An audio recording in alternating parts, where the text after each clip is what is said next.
Hey, Annissa Coy here with Firehouse Education, and you guessed it, this week's Ask Annissa video column. Thank you all so much for the emails. I want to be sure and take a second, remind you to be sure that you are subscribed to our YouTube channel so that you get notified whenever I put up new videos, and be sure that you are subscribed to firehouseeducation.com so that my post email blast there and blog posts that you will be able to take advantage of all of that free information that we put out there for you. Okay, so this week's question is coming from Margot, and Margot's a homeowner. So Margot sent me an email. She said, "Hello, Annissa. I read about you online and found this email address, and I hope it works. We live in Pacific Palisades, California, which, as you undoubtedly know, suffered a very devastating fire recently. Our house did not burn, but has been impacted by smoke damage. I have some 3 to 4 dozen antique dolls and I need to get them cleaned up. I need professional help.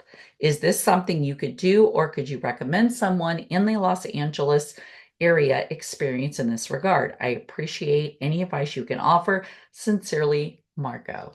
Well, Margot, thank you so much for the email, and I'm so sorry for what you're going through. The Palisades fire was so devastating. I'm so happy to hear that your home did not burn. However, as you know, since you are affected this way, just because a house doesn't burn or actually have catch fire, you can be greatly affected by the smoke in the area that can impact and be sucked in with your HVAC system or just in the area and cause you to have smoke, odor, and residue in your home. And it's very important that you hire a properly trained company to come in and decontaminate and deodorize and clean your home. So I do have some suggestions for you, which I shot you an email and let you know a few recommended companies that I have. But I want to talk to you a little bit about the dolls now. So porcelain dolls are very unique and a little bit on the more difficult, if you will, side to handle when they have damage.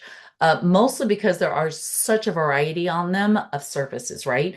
We could be dealing with porcelain, glass, metal, fabric, the hair. There's just a lot of different surfaces that we have to deal with. So it takes a multitude of different things that you have to do to remediate them.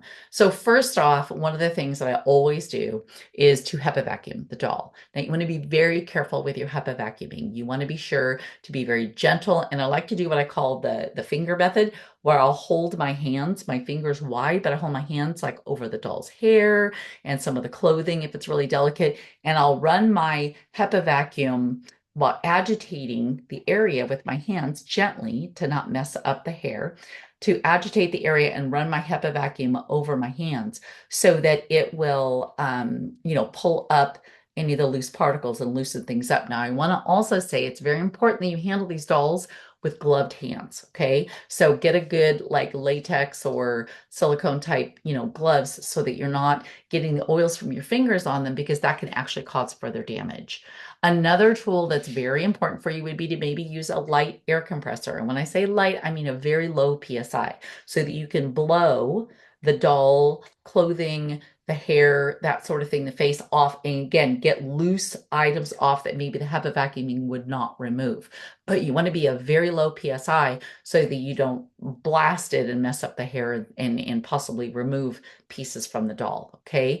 Now, as far as the face goes for the porcelain doll, a chem sponge is miraculous. A chem sponge is wonderful because it will not harm or remove like the makeup and harm the porcelain. Now, when you use a chem sponge on a porcelain doll, you want to do very gentle swipes, okay? You don't want to rub necessarily. You want to do gentle swipes on that, okay? Now, if you have staining, say on the cheek of the doll or the chin or something like that where the porcelain is, you can use what's called an art gum eraser. And that you can kind of go back and forth lightly and scrub, if you will. But again, I'm going to stress very lightly to remove, actually, there could be black on the doll's face, and you can remove that if you use an art gum eraser gently without removing the makeup or the finish on the doll, okay? Sometimes on the dolls as well, the clothes are removable. If we remove the clothes, I would hand wash them in something very, very delicate and then just let them air dry.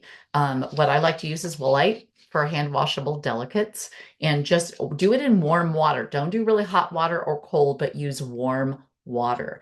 And sometimes on the dolls, if they're on stands, the metal stand, you can actually remove the metal stand. That you can just scrub up and wash up. Again, you can use like a hot water with Dawn dish soap, and a microfiber cloth is what I like to use as well. A cotton cloth will leave like residue or like little pilly things on it and that sort of thing. So I like to use a microfiber cloth. And when you're looking for someone, Margot, who's maybe properly trained in a proper contents restoration company to handle your items, I'm going to recommend that when you Google them, that you look at their website. Do they have a YouTube channel? Do they have videos of their clients talking about their experience with them?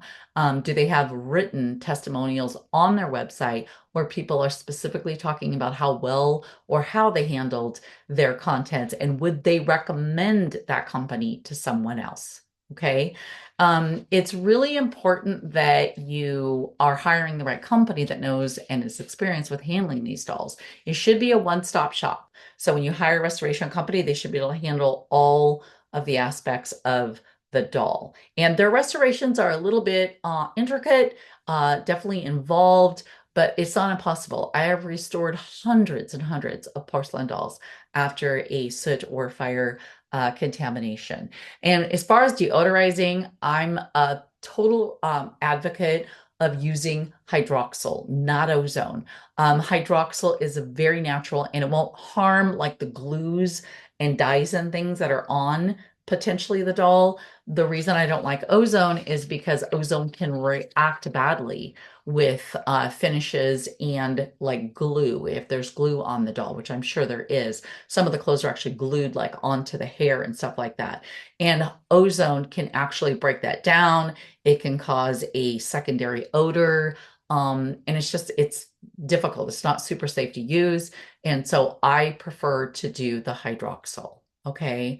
Well, Margot, again, I'm so sorry that you're going through this. I'm so happy to hear your home was not burned and or possibly burned down. So many families lost everything that they had. So I'm very happy to hear that you are in a situation where you can get back to your pre-loss condition. Okay, well, thank you, Margot, so much. I really appreciate homeowners that send me emails. If you're watching this and you've been through a fire loss and or a soot contamination, or you're dealing with one currently, please reach out to me. I'm happy to help. I've helped many, many homeowners over the years understand how to properly navigate all of this. Oh, and I also want to say that a contents restoration company should be versed in also helping you handle this through your insurance company. Again, a contents restoration company is not an adjuster.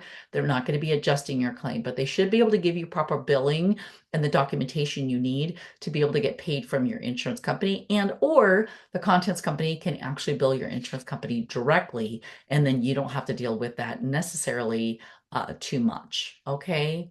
All right. Awesome. Well, thanks, Margot. I hope that helps you. Please send me an email. Let me know how things go. And if you wanted to send me a picture or two of your dolls, I would love to see how they are once they've been restored.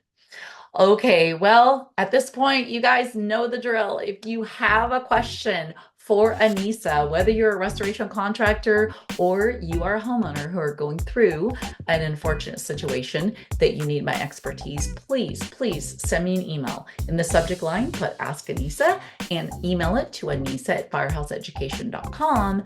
And guess what? If you do that, I just might feature you on next week's Ask Annissa video column.